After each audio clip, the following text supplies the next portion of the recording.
Alright, that was some good prologue now, wasn't it? Now the princess has been saved and the bridge has been fixed, get your party to level 6 and cross the bridge. Cling to the mountain range and go east. Along the way you'll meet some new foes, the warpwolf. They like to attack in packs and they also hit pretty hard too. Don't try to run at your party, you probably cannot run them at this level, and you'll more than likely just make a tasty meal out of your party. You'll also run into the biggest ones. They like to attack in 1s and 2s, but if you have a black mage, kill them with fire. It's their weakness. Once you hit the desert, well, hit the patch of sand, go south and follow it to your next location, Bravaga.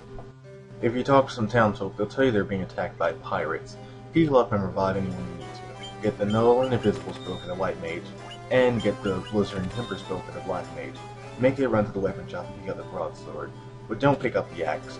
It has higher power, but it lowers your stat multiplier for speed, which is very important in why the monk dishes out so much damage. Go to the western side of town and talk to Bikke the pirate. His men will ambush you. Yeah, these guys are the definition of mooks. They probably graduated from the Imperial Stormtrooper Marksmanship Academy, and their shirts are not red, but their spikes most certainly are. And I guess that's fine. Your mage can take out these guys in one hit, and so can everyone else.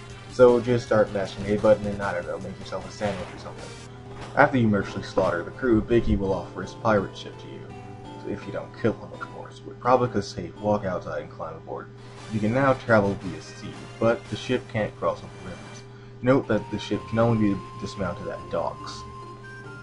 On the ship, you can run into enemies relatively infrequently. The Sahajins are like goblins, but only on the sea. The big eyes don't have much in the way of HP, but they can paralyze your party, and that can be really annoying. Once in a while, you'll also run into shark enemies. They hit pretty hard, and they're probably the hardest enemy on the sea. How exactly a shark got onto the ship is beyond me, but be careful, they can hit pretty hard. Keep going south until you hit the southern continent, then on board. Walk south and you'll hit your next location, Elfheim. Take some time out to grind up until about level 10, and for money, as you're going to have a whole lot of shopping to do. The enemies here are going to be harder than in previous areas, so take some time out to familiarize yourself with them. Heal up if you need to.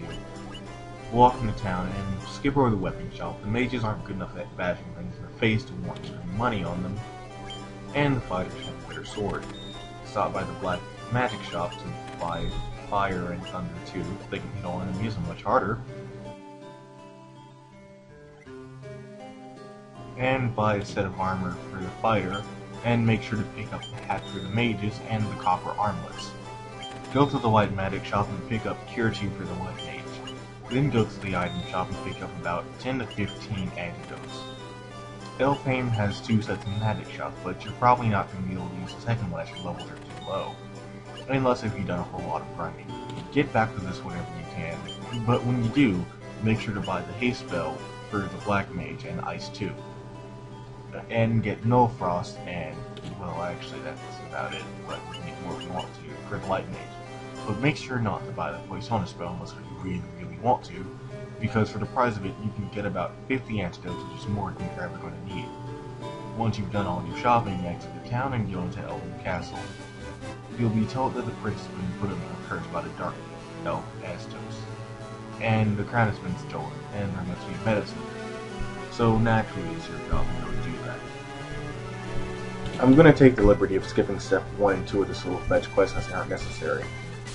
From town, head northwest. Once you pass the forest, start heading south to the swamps. Many enemies here will be poisonous, and that's why you get so many antidotes and whatnot. Keep heading south until you hit the southern tip of the continent, and you'll reach the Marsh Cave. Use a tent if you want to here, and just know you're going to need to be a little bit more preservative if you're going to be inside the cave if you want to do it in one trip, as the enemies here will be a bit tougher. If you have white mages, don't hesitate to use their dia spells, as there are a lot of undead here. Enter and go north if you want some treasure and gil, but there isn't anything notable here. Don't worry about skipping it. If you want to go straight for the goal, instead of going north, go south. Make sure you don't go all the way to the right. Stay in the middle, and you should run into a gap. Go and keep going until you see a stairway. Go down, and once you make it to this room, get ready for a fight. Walk up to the chest here, and 4 Cthulhu guys will attack you. They'll hit pretty hard and can down most of your party members in 1 or 2 hits. Have your white and red mages stand by for healing, and the rest of your party make sure to wail and go all out of them. Once they fall, you should get the crown. Exit the cave and heal up. You can go back to town or just use a tent. I'd prefer to use a tent. Head north of the abandoned castle. The king will tell you that the crown is needed for, I don't know, something. But we already know that he's a fake. Talk to him, and a battle will ensue with Astos the Dark Elf. I don't really think he looks very elfin if you ask me, but whatever, let's just go with it. The battle will start and he'll randomly cast death on one of your party members. Hopefully it misses. It hit me. Then have your white mages cast Invis on everybody, and once that's done, make sure to start wailing away with everything you have on him. He's not a very hard boss, and once he dies, he'll drop the crystal. Once you've done that, head north, east from Cornelia until you hit a cave. You'll then meet Matoya, the witch, and her backwards talking room buddies. Talk to her, and she'll want you to get the crystal alive, but we already have it. Talk to her again, and she'll give you a Jilt tonic. Head back to Elfheim and give this to the prince, and he'll reward you with the mystic key. Now we can open up all those locked doors. In the Fake Castle, Temple of Fiends, and at Cornelia. If you do this in Cornelia, you'll get the nitro powder, the next thing we need. From Cornelia, right along northeast, soon you should hit a port. Kinda suspicious if you ask me. Stick to the south and walk along the beach. You should hit a mountain and a cave soon. This is Mount Dagar, home of the dwarves. Through the place where all of it's built and whatnot, and go into the southern room. Talk with this Santa-like dwarf and he'll blow a path, making a canal for you.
Congratulations, you've now opened up the world for you to explore.